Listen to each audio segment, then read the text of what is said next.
I saw her lying on the pavement, on her back, kicking and wailing in front of the hospital when I arrived. It was a wail from the depths that only a mother with a dying child can make. Two friends were trying to hold her head up so that it wouldn't crack on the pavement. I tried to mind my own business because I had come to the hospital to the aid of someone else. But then I saw her face and I realized that she was the one I came for. My heart sunk into my stomach as I called her name. She didn't hear me at first.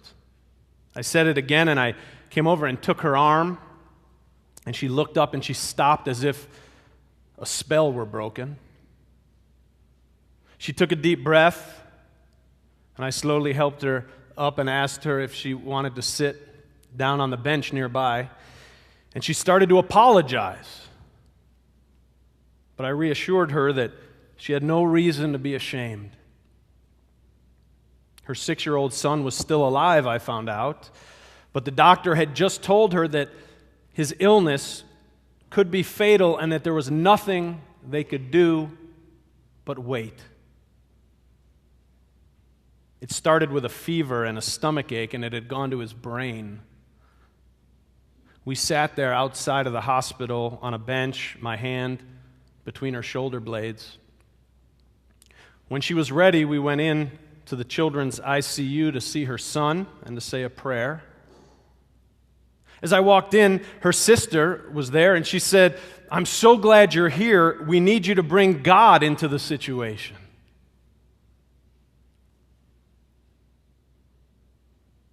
We all held hands and touched the unconscious little boy, who was only alive due to the life support machines that beeped and breathed and snaked into and out of his body like the cables on the back of a computer.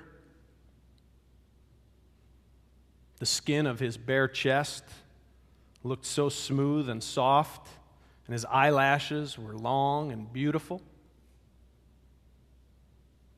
He was one of many children hanging on by a thread in the children's ICU that day. In my prayer, I said that I know this boy has the spark of the divine within him, and it seemed to me that he had more to accomplish in his life. I beseeched God, if there is anything that can be done to help him survive, please let it happen. Then a little later in the waiting room, I was sitting with the mother and 3 of her girlfriends. It was one of those gatherings in which everyone is sitting around wearing their hearts on the outside of their skin. And our hearts were sagging and melting like the clocks in a painting by Salvador Dali. One of the women had a 6-year-old daughter, the same age as the boy in the ICU, and she had just lost her husband to cancer 2 months ago. Like many situations of this kind, each person had a little bit different understanding of God and God's role in what was happening. The woman who had just lost her husband had promised him before he died that she would never get mad at God again. And so she was determined not to blame God, although she wasn't sure who to blame. And she wasn't sure where to direct her feelings of fear and outrage and confusion. The mother asked me why God would let this happen. All eyes were on me as I considered my response. I should say at this point that I'd only been a minister for about 5 years. This was before I'd lost a child myself. So I wasn't as prepared for this question as I like to think I would be today, although I'm not sure we're ever prepared for such a situation and such a question. While I paused, I suddenly thought of something that one of my former interns had said in one of our theological reflections. She mentioned that in seminary, one of her professors explained that in the book of Genesis, it does not say that there was only God before God created the world. It begins by saying that God hovered over the darkness and the void.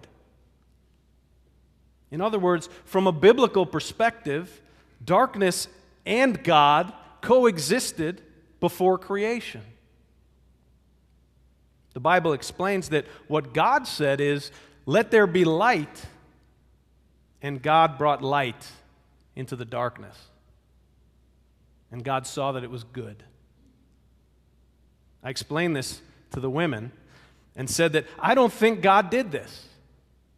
I said, I don't think God sits in heaven or anywhere else saying this one will get hit by a drunk driver, this one will get cancer. What God does is create light in the darkness. As we sat in the waiting room, I said, right now we are all walking in the shadow of the valley of darkness. God is the light that breaks through the darkness. God is in the nurse's hands, who holds a fearful child as the doctor takes more blood.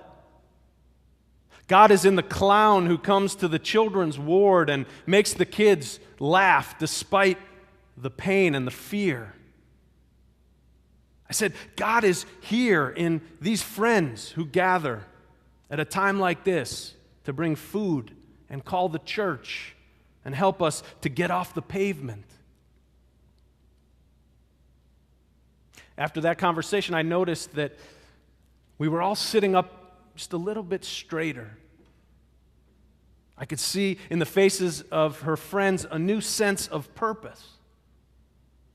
They were no longer women trapped in a nightmare. They were bearers of the light of God in a night so dark that no one knew exactly which way to turn.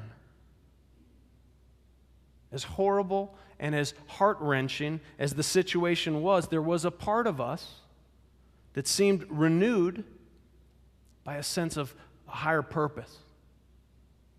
It was a sense that we were not stuck there, we were called there. It reminded me of an old story about a disciple coming to his master asking, "How can we tell the moment when night turns into day?" And another disciple, feeling that he knew the answer, said, "It's the point when you can tell the difference between a fig tree and an olive tree." "No," said the master. And another disciple said, "It's the moment when you can tell a sheep from a goat." Again, the master said, "No." The master explained, "It is when you can see the light of God in the face of the person in front of you." Seeing the light of God in other people is not something we do with the eyes in our head, but rather with the eyes of the heart. When we develop the eye of the heart, we become midwives of the potential and possibility in others. The problem is that when we start to see every person as a bearer of a sacred light, then we can become despondent because of the incredible cruelty in the world.